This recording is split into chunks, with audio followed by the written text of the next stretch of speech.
I want to pick up where the leader talked about the progress that we've made. You know, if we were having this conversation 13, 14 months ago and the Dow was at 6,500 and we were losing 700,000 jobs a month, we weren't sure we were going to see any money back from the TARP. We'd just gone through a quarter where we'd seen a 6.5% decline on our GDP. If you'd asked at that point, would you take, July of 2010, where the Dow was north of 10,000, where we'd had 2 quarters of GDP growth, where we were seeing 80 cents back on the TARP, where we'd started to see some positive job growth, you'd say, hey, that was wildly optimistic. But the actions of this Congress and this president, that's where we're at. That's the good news. The bad news is, though, those Dow numbers don't do you much good if you're a small business trying to get your credit line renewed or get access to a new loan. And as the administrator and Senator Landrieu, who's been an extraordinary leader in this area, has acknowledged, large cap companies can re-access the market. Small businesses are not getting access to the capital that they traditionally have. And remember, it's small businesses don't outsource jobs.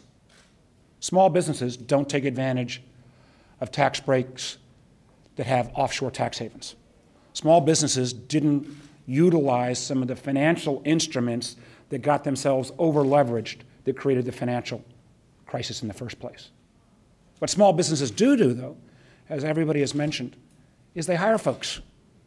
Historically, 2/3 of the jobs coming out of every recession over the last 40 years have come from small businesses. But if those small businesses can't get access to capital, then their ability to hire the next person, buy the next piece of equipment, is going to be seriously undermined. There is no silver bullet here. And that's why this package has got a series of options. It's been mentioned already, the SBA. The SBA has dramatically expanded the base of banks using their services. And Karen Mills can give you charts that were pretty phenomenal in terms of the uptick over the last 18 months on small SBA activities.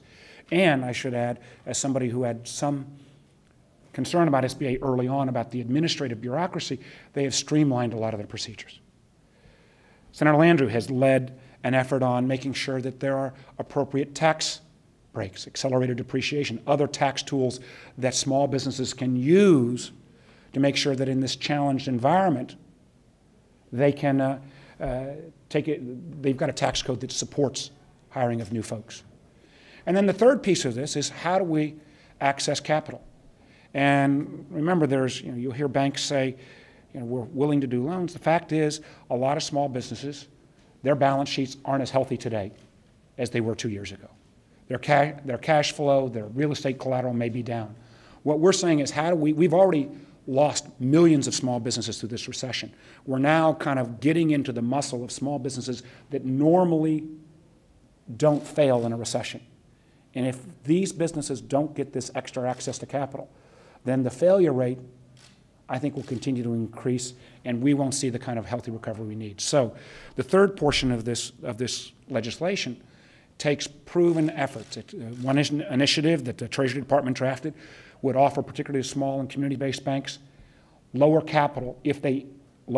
price on capital, actually down to 1%, if they increase by 10% their small business lending pool. So you've got a financial incentive in place there to do that. Another part that Senator Levin and I, and frankly a large number, Senator Landrieu has been very helpful on this as well, has said is, we don't want to reinvent the wheel. Another program out there is called the Capital Access Program that's already in the majority of states, that sets up for these marginal credits a separate loss reserve pool where the bank will have skin in the game. And I don't want to get too much detail here, but the detail is important in this, where the banks will set up a separate loss reserve pool, charge a couple extra points, the government will come in with a couple extra points, and we'll take these marginal credits, and those will be the absorbed first dollar loss. So we'll move a whole series of marginal credits into a lending capacity that will get done. This is a proven program. It has been very successful, particularly throughout the Southeast, and it will be one more tool. So this menu of options, tax-wise, SBA-wise, lending-wise, we think will jumpstart the kind of job creation that I think small businesses are ready to do if we can just send the signal. And I would hope that our colleagues on both sides of the aisle will join together to get this done.